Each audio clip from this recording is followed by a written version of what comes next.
What's up, everybody? Aaron Smith here, and I'm starting a new series of videos just because I do a lot of reading, and I do that to improve who I am as a person, who I am as a father, who I am as a real estate agent, business owner.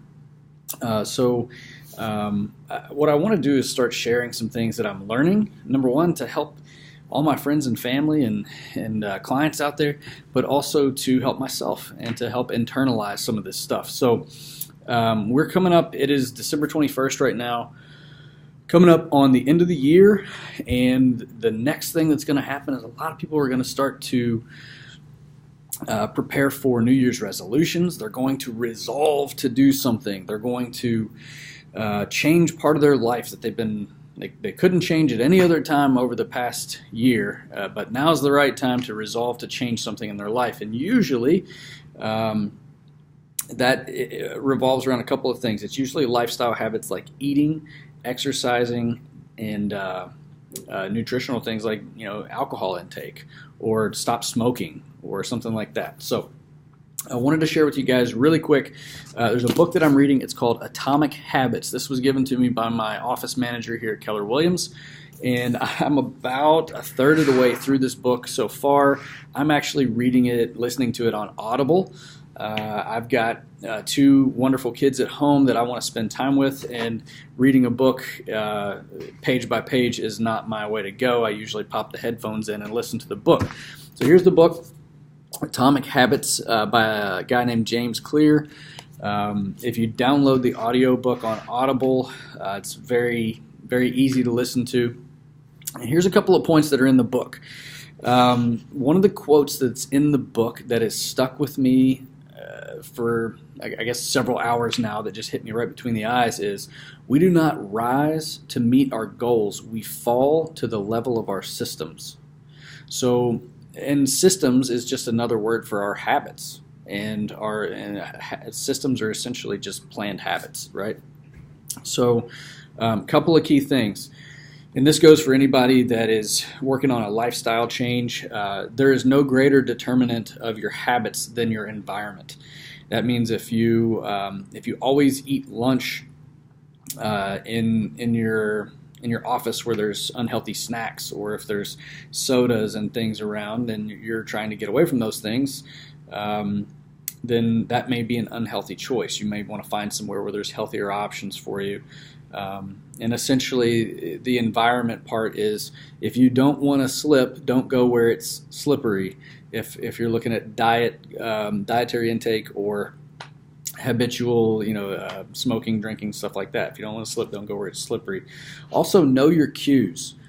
If you are, like, every time I drive by a Chipotle, I'm kind of drawn over that way, and I know that if I'm working on developing a habit or kicking another habit, I'm going to try to maybe drive a different route.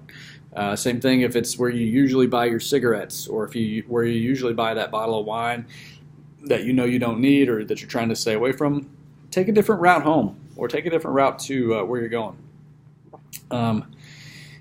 Habit stacking is something that they talk about in here, and habit stacking is a principle where you say, okay, well, I want to read more this year. Okay, well, if I want to read more, then I need to make sure that there's a book somewhere. I've already bought the book or something like that. So habit stacking would be, okay, so after I get out of bed, I'm gonna make the bed, and I'm gonna put the book on my pillow so that I can't avoid it getting into bed at nighttime. Other habit stacking techniques would be, okay, in the morning I'm going to brush my teeth, and then after I brush my teeth I'm going to floss my teeth, and then you got to make sure that your floss is actually out and visible to you there at the sink, after you brush your teeth, so that the habit is just made a lot easier for you. Also, the number one thing that I see with myself and others when it comes to habits is you have this big goal, right? I want to accomplish this year, this big thing, and people feel like they've got to eat that elephant in one big bite. In reality, the thing about the reason it's called Atomic Habits is that you pick the smallest. An atom is one molecule, or I don't know. I'm not a scientist, but what I'll say is that you pick the smallest little thing, the smallest task, or the smallest item that you can do that gets you closer to that habit and that goal that you're trying to achieve. And don't think about your goal as this monstrous, huge thing that you're trying to accomplish. You just eat the elephant one bite at a time. So I hope everybody has an amazing Christmas season, amazing New Year, and 2019 is off to a good start for everyone. As always, if you guys have anybody who's thinking about buying or selling a house or wants to grow their real estate investment portfolio, or better yet, want to sell a couple of real estate investment properties and buy a few more, as always, get in touch with me. I'd love to work with you or your friends and create those great habits and kick the bad ones. Talk to you later.